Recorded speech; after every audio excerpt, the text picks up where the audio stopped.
শ্রাবন্তী একজন বাংলাদেশি অভিনেত্রী, নৃত্যশিল্পী এবং মডেল।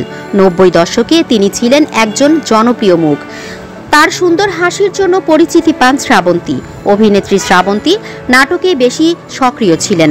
তিনি তার অভিনয় দক্ষতা দিয়েই দর্শকদের মন জয় করেছিলেন। অভিনেত্রী শ্রাবন্তী কোথায় আছেন, কেমন আছেন? অভিনেত্রী শ্রাবন্তীর প্রকৃত নাম ইস্পিতা শবনম শ্রাবন্তী। তিনি রাজধানীর আজিমপুর এলাকায় জন্মগ্রহণ করেন। মাত্র 3.5 বছর বয়সে জাপান গিয়ে সেখানে নৃত্য পরিবেশন করেছিলেন। তিনি বিটিভির নতুন কুড়ি অনুষ্ঠানের নৃত্য শাখায় বিজয়ী হন। শ্রাবন্তী মডেলিং দিয়ে তার কর্মজীবন শুরু করেন। বিজ্ঞাপন চিত্রে অভিনয় করে সে সময় বেশ জনপ্রিয়তা পান। তার অভিনীত বিজ্ঞাপনগুলো হলো ইউরোকোলা, হেনোলাক্স ক্রিম, মেরিল শ্যাম্পু ইত্যাদি। এরপর কাজ করেন টিভি নাটকে। নাটকে তার জনপ্রিয়তা ছিল আকাশ ছোঁয়া। 2004 সালে রং নাম্বার সিনেমার মাধ্যমে বড় পর্দায় পা রেখেছিলেন শ্রাবন্তী।